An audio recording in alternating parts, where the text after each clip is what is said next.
Robert, on behalf of all of us, we extend our deepest love and are so grateful you're here this Nous morning. étendons notre amour et nous l'exprimons, ainsi qu'à toutes les personnes présentes ce soir. Depuis la dernière conférence générale, en avril dernier, j'ai souvent réfléchi à l'importance d'un nom.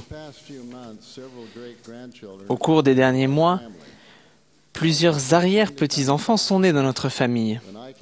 Bien que j'ai du mal à suivre, ils semblent naître rapidement et chaque nouvel enfant est le bienvenu dans notre famille. Ils ont chacun reçu un nom spécial, choisi par leurs parents, un nom qu'ils porteront pendant toute leur vie et qui les différenciera des autres.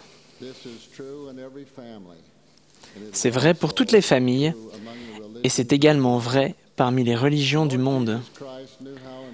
Le Seigneur Jésus-Christ connaissait l'importance de nommer clairement son Église dans ces derniers jours.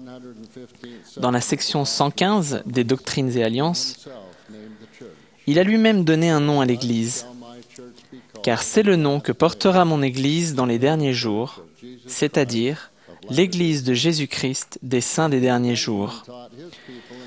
À l'époque du livre de Mormon, le roi Benjamin a enseigné à son peuple: « Je voudrais que vous preniez sur vous le nom du Christ, vous tous qui avez conclu avec Dieu l'alliance d'être obéissants jusqu'à la fin de votre vie.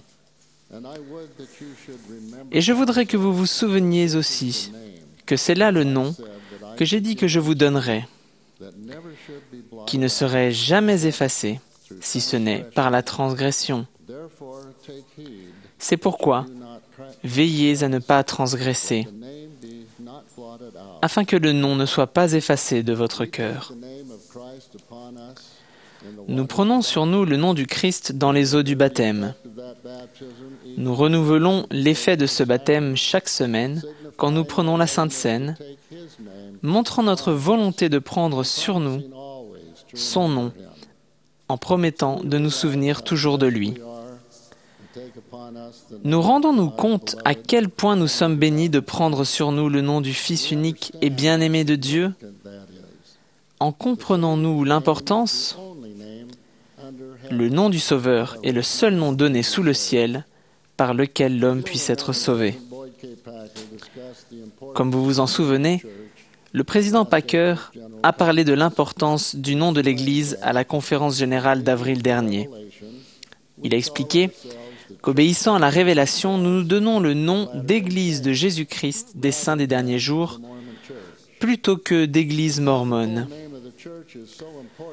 Parce que le nom complet de l'Église a tellement d'importance, je fais écho aux révélations rapportées dans les Écritures, aux instructions données par la première présidence dans ses lettres de 1982 et de 2001, et aux paroles d'autres apôtres qui ont incité les membres de l'Église à soutenir et enseigner au monde que l'Église est connue sous le nom du Seigneur Jésus-Christ. C'est le nom par lequel le Seigneur nous appellera au dernier jour.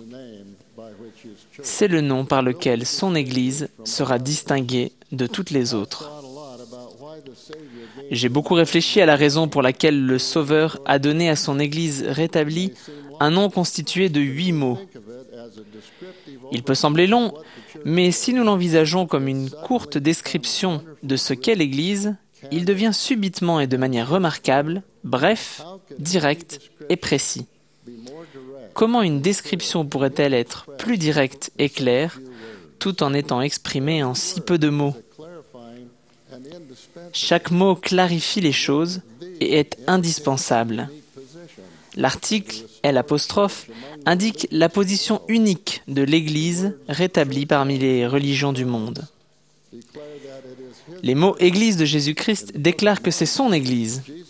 Dans le livre de Mormon, Jésus a enseigné « Et comment est-elle mon Église si elle n'est pas appelée de mon nom?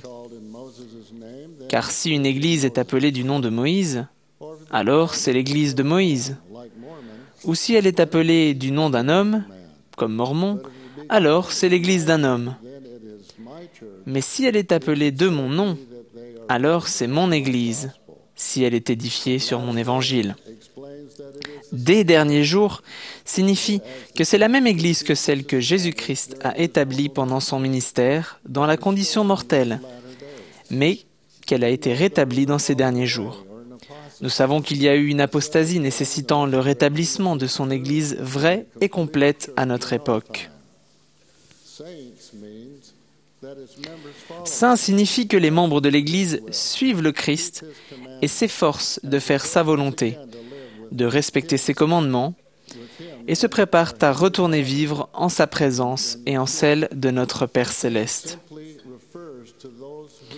Saint fait simplement référence aux personnes qui cherchent à mener une vie de sainteté en faisant alliance de suivre le Christ. Le nom que le Sauveur a donné à son Église nous indique exactement qui nous sommes et ce en quoi nous croyons. Nous croyons que Jésus-Christ est le Sauveur et le Rédempteur de toute l'humanité. Il a expié les péchés de toutes les personnes qui se repentiraient. Il a rompu les liens de la mort et il a rendu possible la résurrection des morts. Nous suivons Jésus-Christ. Et je réaffirme aujourd'hui les paroles du roi Benjamin à son peuple. Je voudrais que vous vous souveniez de toujours retenir son nom écrit dans votre cœur. Il nous est demandé d'être ses témoins en tout temps, en toutes choses et dans tous les lieux.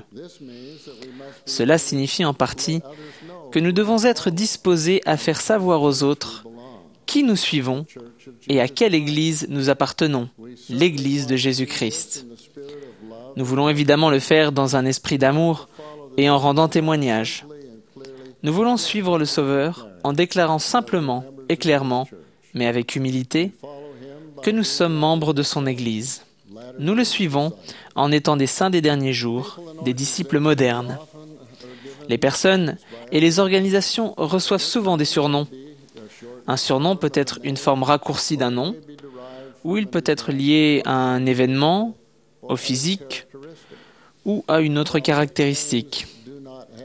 Bien que les surnoms n'aient pas le même statut ou la même signification qu'un nom, on peut les utiliser correctement. L'Église du Seigneur a eu des surnoms, que ce soit dans les temps anciens ou à notre époque.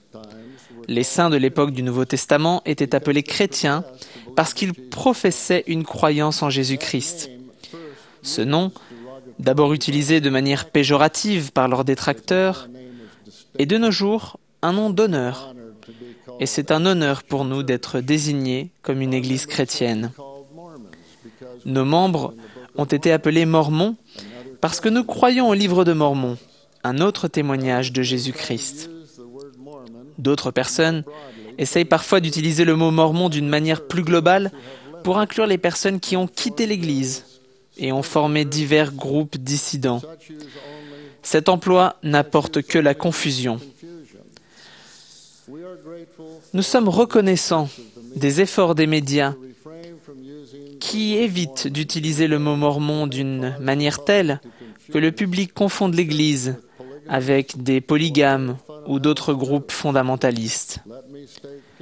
Je tiens à préciser clairement qu'aucun groupe polygame, y compris ceux qui s'appellent eux-mêmes mormons fondamentalistes ou qui utilisent un autre dérivé de notre nom, n'a aucune affiliation avec l'Église de Jésus-Christ des Saints des derniers jours. Bien que Mormon ne soit pas le nom complet et correct de l'Église, et même s'il nous a été donné à l'origine par nos détracteurs, pendant les premières années de persécution, c'est devenu un surnom acceptable lorsqu'il est appliqué aux membres et non à l'institution.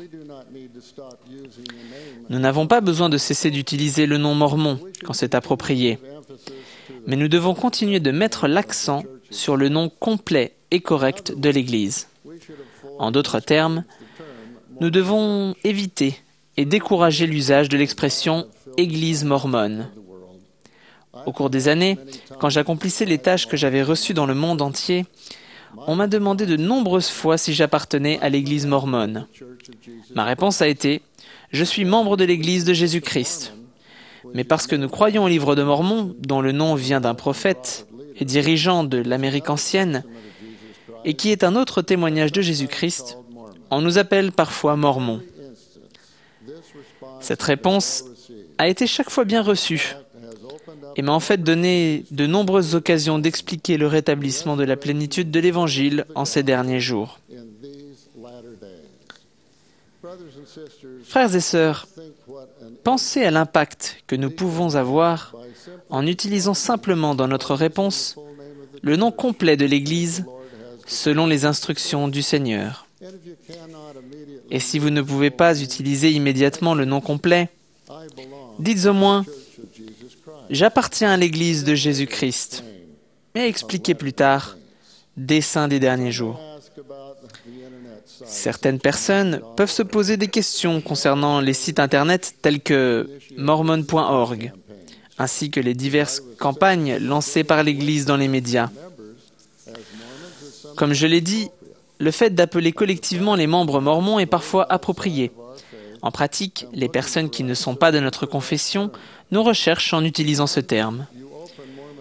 Mais dès qu'on va sur mormon.org, le nom correct de l'Église est expliqué sur la page d'accueil et il figure sur chaque autre page du site. Il n'est pas réaliste de s'attendre à ce que les gens tapent le nom complet de l'Église quand ils nous cherchent ou quand ils se connectent sur notre site.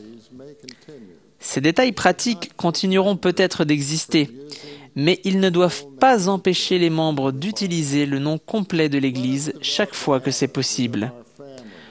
Prenons l'habitude dans notre famille, lors de nos activités de l'Église et dans nos conversations de tous les jours, de préciser qu'Église de Jésus-Christ, des saints des derniers jours, est le nom par lequel le Seigneur lui-même veut que nous soyons connus. Un sondage récent révèle que beaucoup trop de gens ne comprennent toujours pas que mormon s'applique aux membres de notre Église.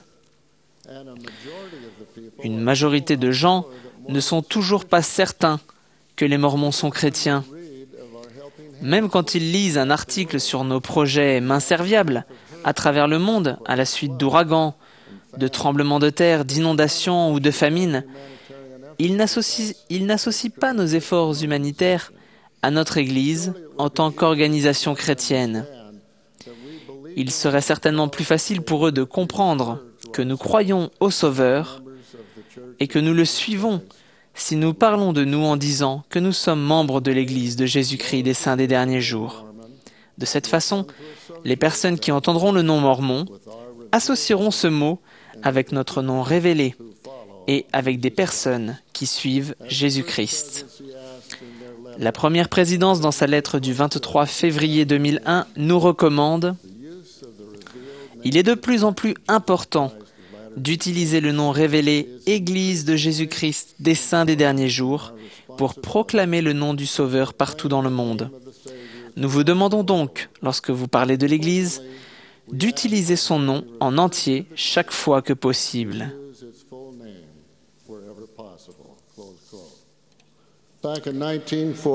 En 1948, lors de la conférence générale d'octobre, le président George Albert Smith a déclaré « Frères et sœurs, quand vous partirez d'ici, vous aurez l'occasion de rencontrer différents groupes religieux dans le monde.